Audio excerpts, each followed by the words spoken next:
Medical TV, a vida e a medicina. Tema de hoje, câncer de cólon e reto, com os proctologistas Eduardo Brambilla, Alessandro Spolavori e Rubens Olesques Fernandes, com os oncologistas clínicos Marcelo Arle Machado e Fábio Miguel, com o cirurgião do aparelho digestivo Rafael Giovanardi, com a enfermeira estomoterapeuta Neiva Maria Salton e com a psicóloga Margarete Wiesenthiner. No momento em que nós temos o diagnóstico do câncer de cólon, alguns exames são necessários. Tá? Nós chamamos esses exames de exames de estadiamento. Tá?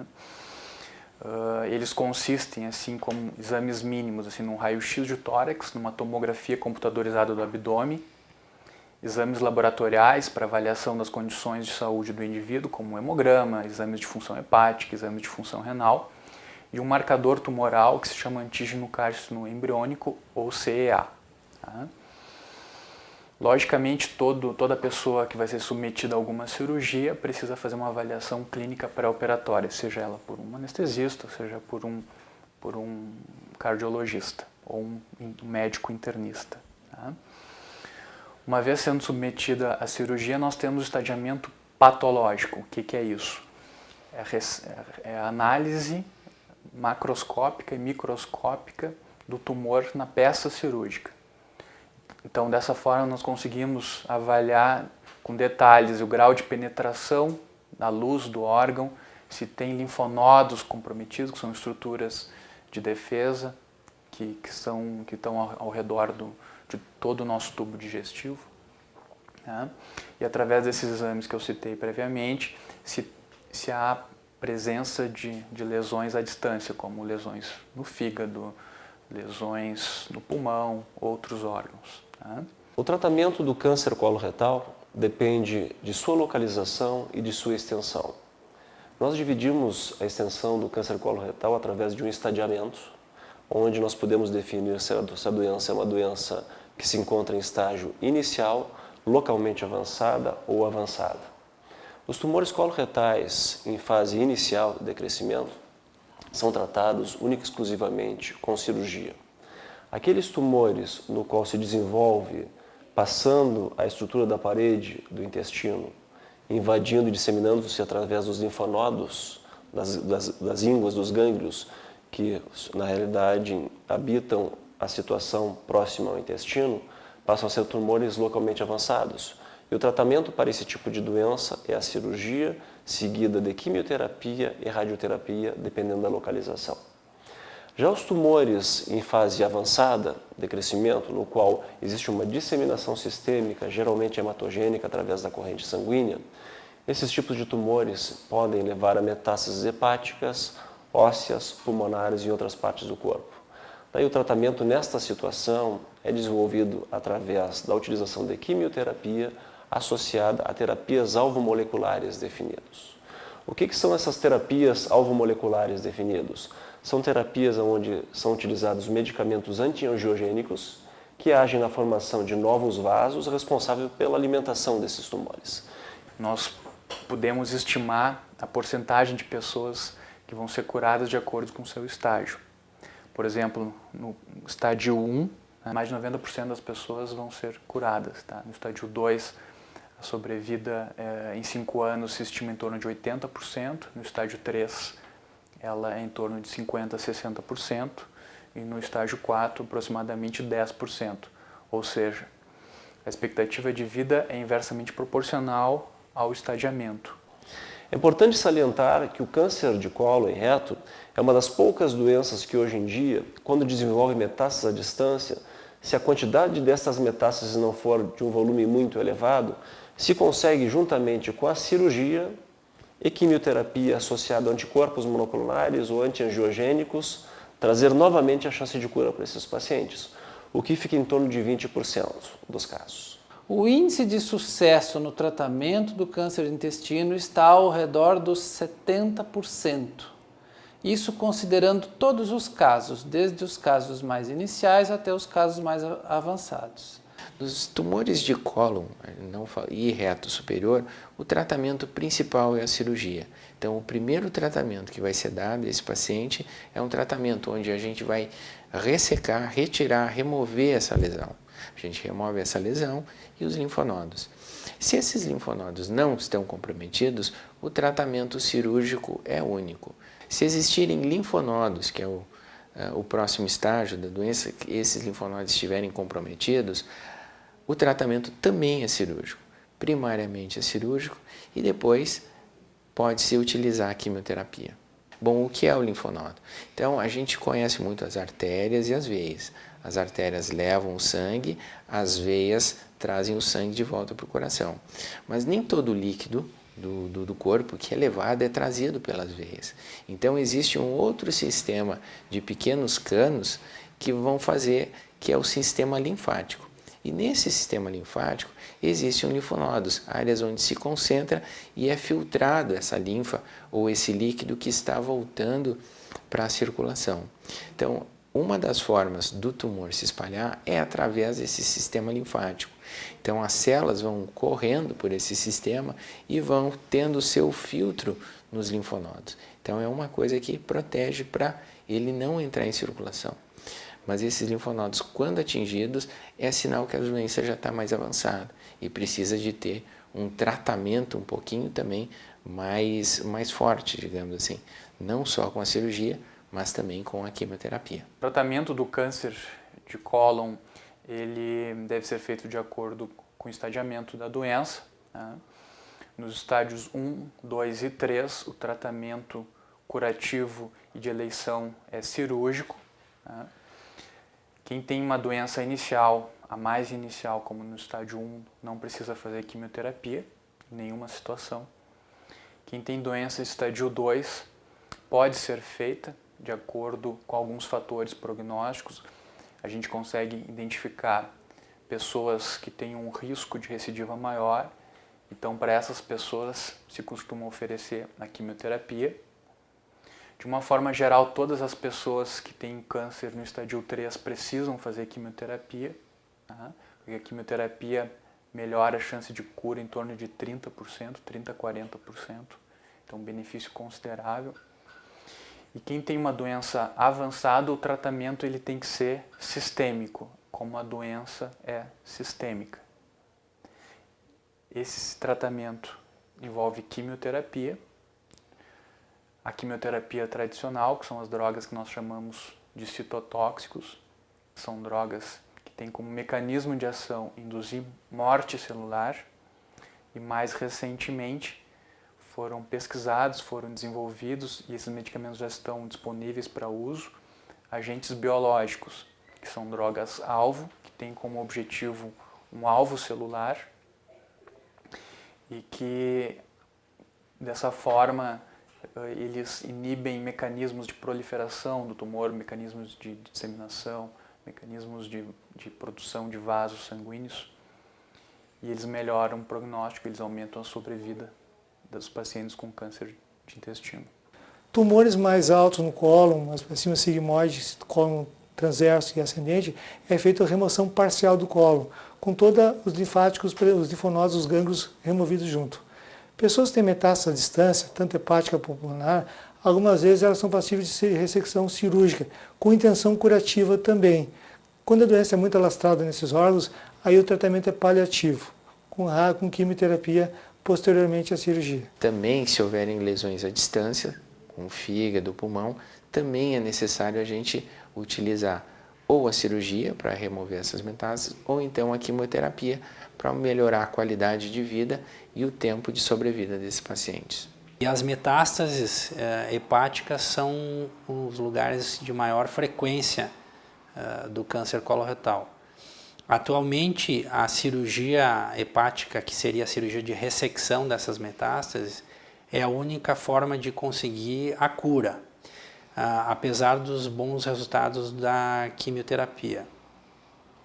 A associação de quimioterapia e cirurgia é que tem demonstrado atualmente a melhor abordagem terapêutica para esses doentes.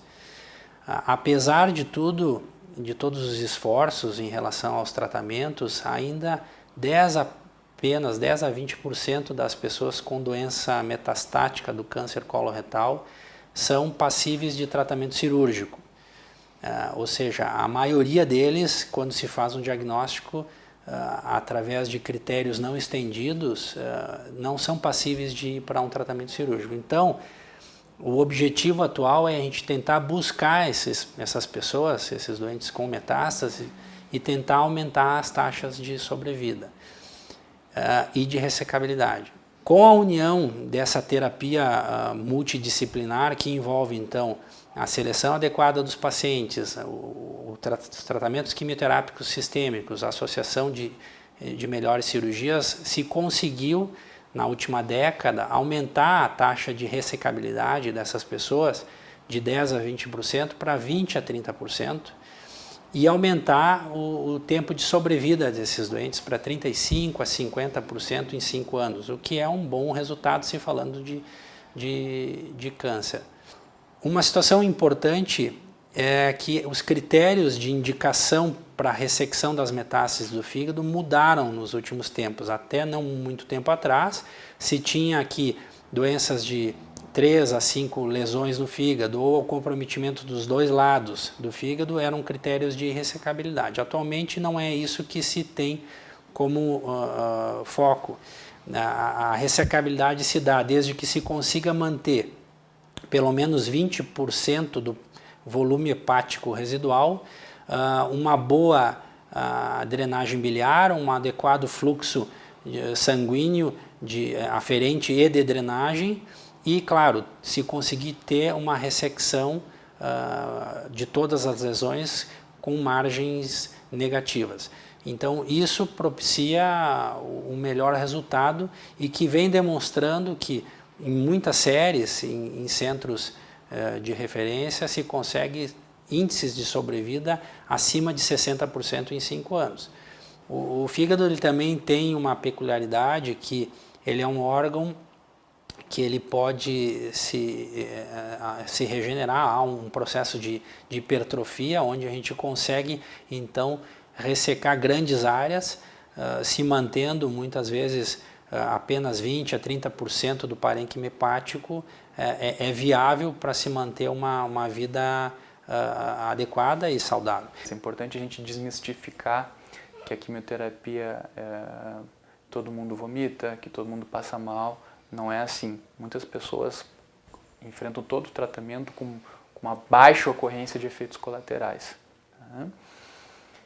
No entanto, o tratamento ele não é desprovido de efeitos colaterais.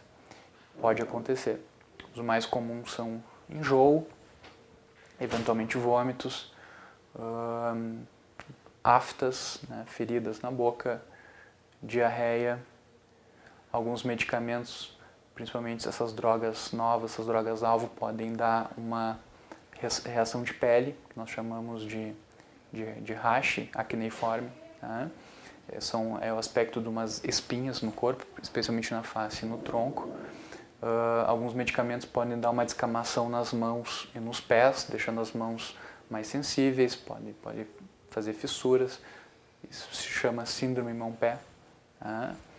Alguns medicamentos, especialmente as drogas que atuam na vascularização do tumor, podem causar hipertensão arterial. Eventualmente, é raro, mas também pode acontecer sangramento. Ou seja, os efeitos eles são possíveis, eles são diversos, mas o que é importante é que efeitos graves são incomuns. A doença fazem 5 anos. Esse mês eu fecho 5 anos, que eu estou ainda, como me dizem, no pessoal de risco, né? Mas dizem que até 5 anos o risco é maior.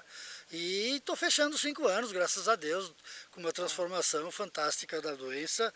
Foram 2 cânceres com metástase, intestino e fígado. Tirei 20 e poucos centímetros de intestino, um pedaço do fígado e muitos. E eu também considero que aí houve uma certa interferência do bom, ótimo trabalho de um grande cirurgião, mas teve a mão de Deus, teve a fé, minha alimentação sempre bem temperada, eu sou um pouco exagerado na comida, né?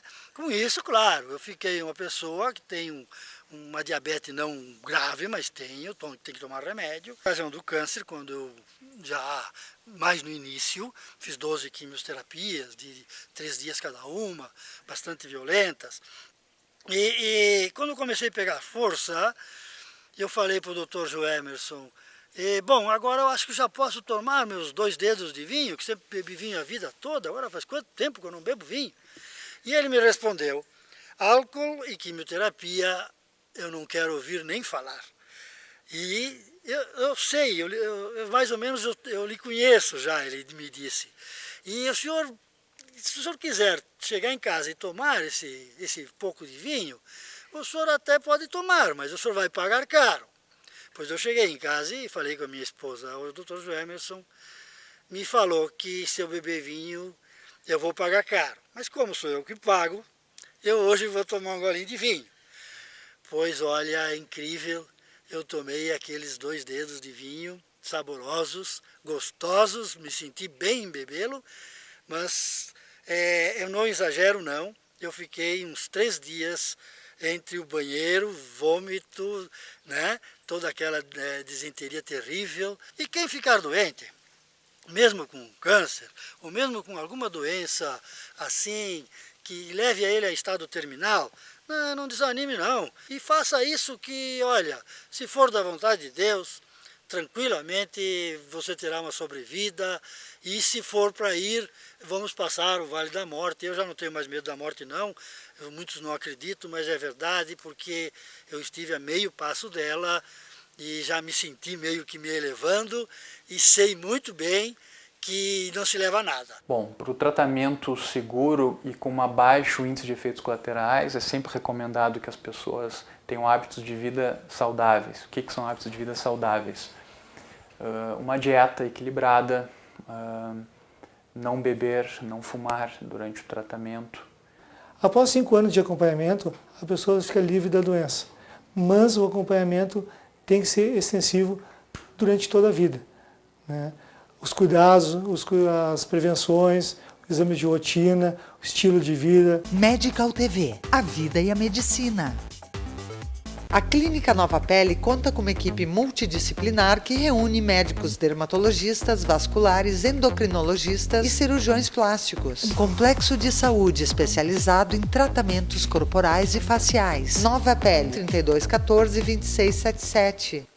É tempo de comemorar o milagre da vida. Conception Centro de Reprodução Humana há 10 anos. O que a gente faz tem a sua cara. Serviços oferecidos: fertilização in vitro, inseminação artificial, espermograma, congelamento de óvulos, entre outros. Dr. Fábio Pascoaloto, urologista, CRM 2407. O Fátima Educação, através da faculdade da escola profissional, forma pessoas na área de gestão e saúde. Estude administração, enfermagem, nutrição, fonoaudiologia, técnico em enfermagem ou técnico em radiologia. Fátima Educação, aprender dentro do ambiente de trabalho faz toda a diferença. Congressos, cursos, descobertas, avanços, novidades médicas. Medical TV.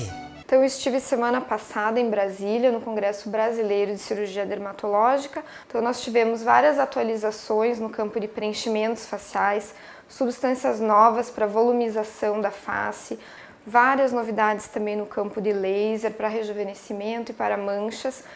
Lasers novos chegam no mercado agora para o tratamento do melasma, aquela mancha amarronada que geralmente as mulheres desenvolvem depois da gravidez. Fiz também uma atualização em tratamentos para a flacidez, pensando nessa época do ano, que é a época do ano em que a gente deve começar a adequar a dieta, adequar um programa de ginástica para o verão, né? Então, dentre os tratamentos corporais para a flacidez, o Vela Shape, com o qual nós trabalhamos aqui na Clínica Nova Pele, ainda é um tratamento de primeira linha. E a grande novidade do congresso foi realmente um aparelho que vem sendo desenvolvido para o tratamento da flacidez, principalmente facial.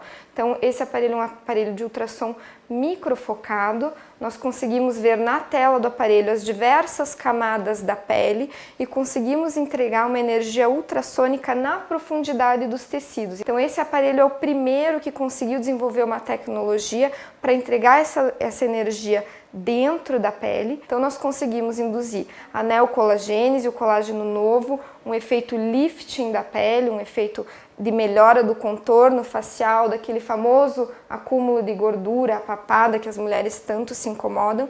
Um tratamento rápido, que a princípio é apenas uma sessão, né? Sem lesar a pele, sem vermelhidão, sem outras complicações. O paciente pode receber o tratamento e ir direto retornar novamente para o seu trabalho. Medical TV, a vida e a medicina. Tema de hoje: câncer de cólon e reto.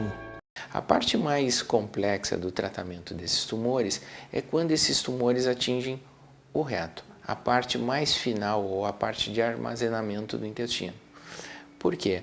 Porque para a gente conseguir o que a gente chama de margens livres, se essa doença está muito próxima do ânus, às vezes a gente precisa usar um desvio do intestino, né? Ou por algum tempo, quando a gente dá um tempo de cicatrização e depois reverte, ou então em lesões maiores atingindo o ânus, a ressecção do ânus também precisa ser realizada e a pessoa pode ter que ficar com uma colostomia.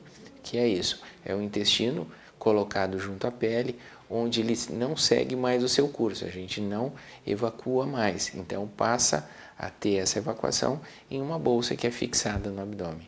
O uso da bolsinha está formalmente indicado quando a gente tem que remover a musculatura esfincteriana. Por quê? Você poderia remover a musculatura e colocar o intestino onde era o ânus anteriormente. Porém, o paciente não vai ter controle de higiene adequado. Quando remove o ânus, a pessoa perde o controle evacuatório, uma vez que o esfíncter, tanto o esfíncter anal, ele é removido durante a cirurgia. Então passa a não ter mais controle evacuatório. Por isso é colocada uma bolsa de colostomia, que a pessoa pode fazer a higiene um pouco com melhor qualidade, pode ter os cuidados melhor do que ficar involuntariamente perdendo fezes. Existem vários modelos, existem alguns fabricantes já consagrados e que distribuem essas bolsas para o Sistema Único de Saúde. Existe uma lei federal que prevê que o governo federal deve prover todos os pacientes que usem ostomia dessas bolsas. In the morning, when the moon is at its rest, you will find me at the time I love the best, watching rainbows play on sunlight,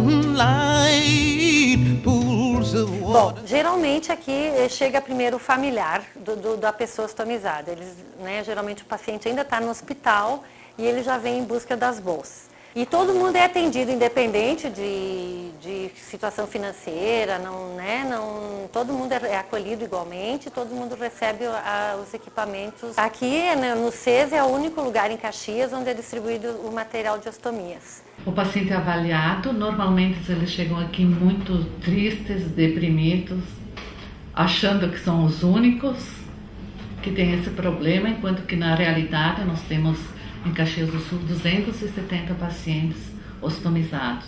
Dependendo do tipo de estoma, nós temos os tipos de bolsa. Por exemplo, estoma retraído, a gente usa a bolsa convexa. Já tem de 2 peças, aonde que a gente coloca com o uso do cinto.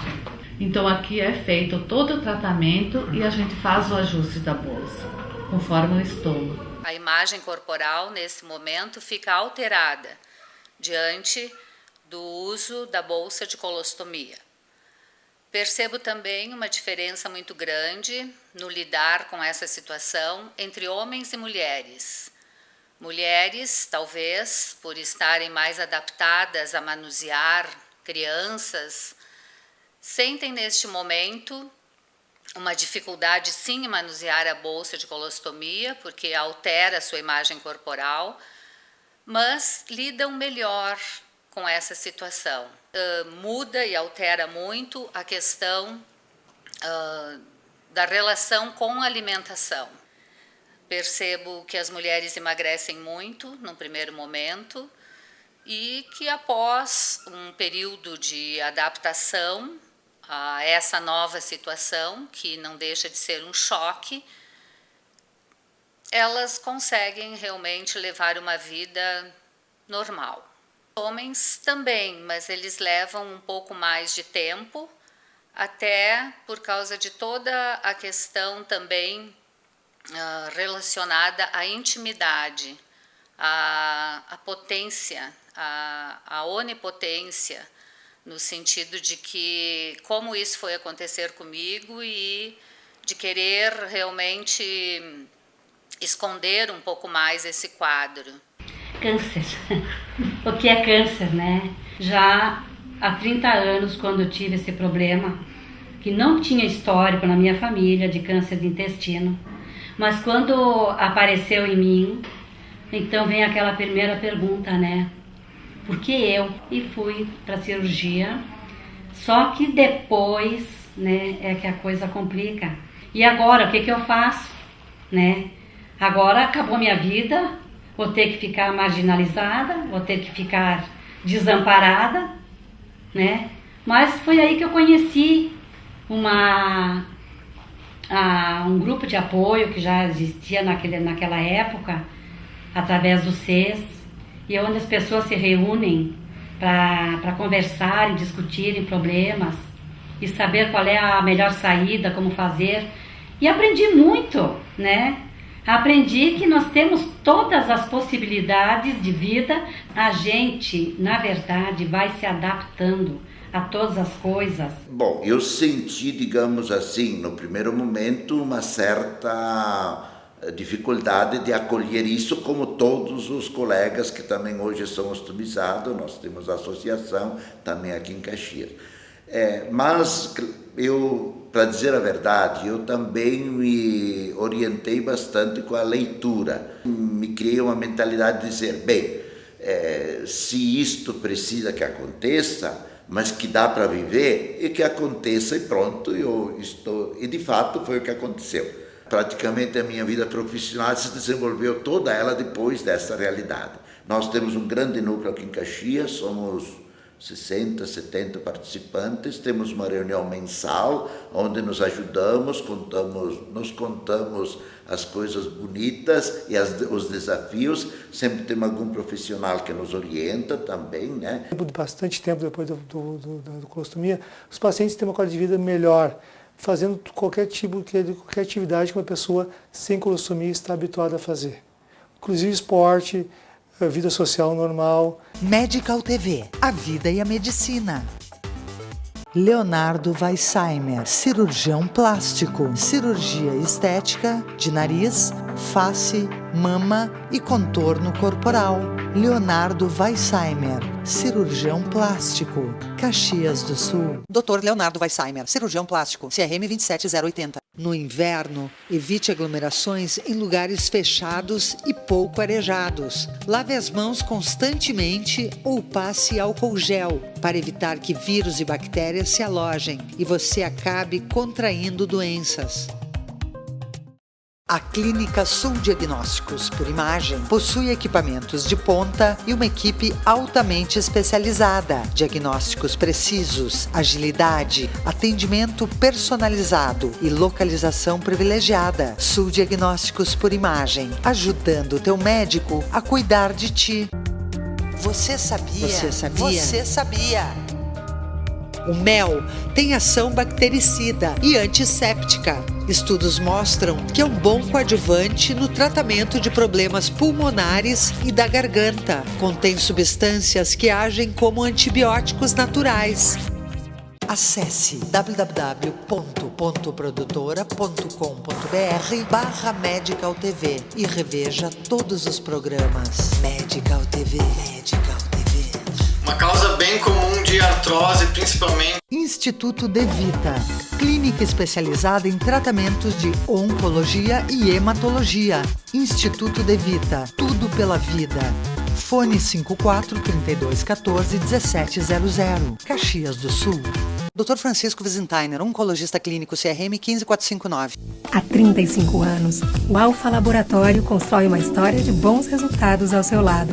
sempre cuidando de você e de quem você mais ama. Alfa Laboratório, para a vida inteira. Medical TV, a vida e a medicina. Realize, aventure-se, mas mantenha o foco. Pratique uma atividade física. Cuide-se, aprecie a natureza, desvalorize o dinheiro. Fale mais com seus amigos, troque ideias, trabalhe, divirta-se. Fumar é proibido, mas comer e beber, nem tanto. Pense no futuro, mas viva cada dia como se fosse o último. Um dia você acerta. Medical TV, Medical TV, Medical TV. Tema de hoje: câncer de cólon e reto. Neste momento, nós temos uma série de estudos clínicos sendo desenvolvidos com novas armas terapêuticas. No futuro muito próximo, nós vamos conseguir, já conseguimos em alguma porcentagem de pacientes, nós vamos conseguir praticamente em todos os pacientes definir qual o tipo de terapia específica para cada caso e para cada paciente. Assim a gente consegue diminuir os efeitos colaterais e aumentar a chance de cura. No início, a partir do ano 2000, 2002 mais ou menos, foram introduzidas novas drogas, nós chamamos de drogas-alvo. Tá? Em se tratando de câncer de intestino, existem basicamente 3 medicamentos que já estão disponíveis para uso, que fazem parte do uso rotineiro que nós utilizamos no dia a dia. Eles se chamam o bevacizumab, que é comercializado sob o nome de Avastin. Esse medicamento é um anticorpo, ele age impedindo a produção de vasos sanguíneos pelo tumor. Tá? Um dos mecanismos essenciais para o tumor poder se desenvolver e poder metastatizar, que é criar depósitos, criar tumor à distância de onde ele se originou, é através da produção de vasos sanguíneos. Hoje em dia, como média, nós estamos batendo na porta dos 3 anos de expectativa de vida para quem tem um câncer avançado. Realmente ficam marcas, ficam cicatrizes, e as pessoas que passam por um diagnóstico de câncer, elas pertencem a esse clã das cicatrizes. Eu defino assim, porque realmente são situações extremas, mas que com espiritualidade, com acompanhamento psicológico, com o amor da família, a pessoa pode se sair muito bem. Nós sabemos que o diagnóstico de câncer causa um forte impacto na pessoa que recebe e também na família, né?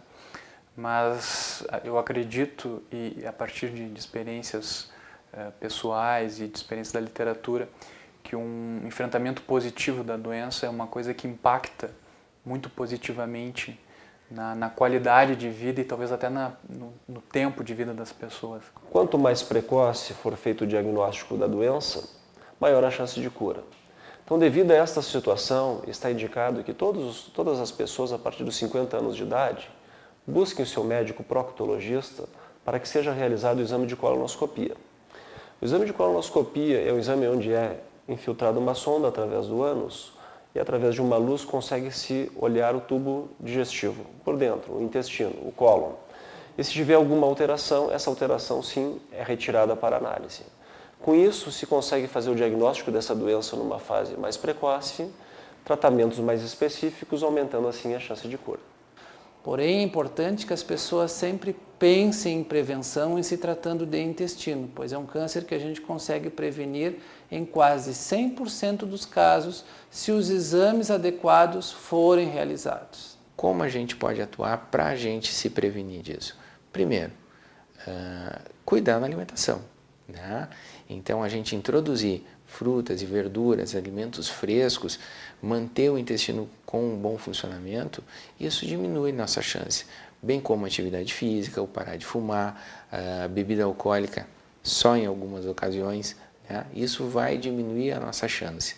Então, um modo de vida mais natural é propício para a gente evitar o câncer de cólon e reto.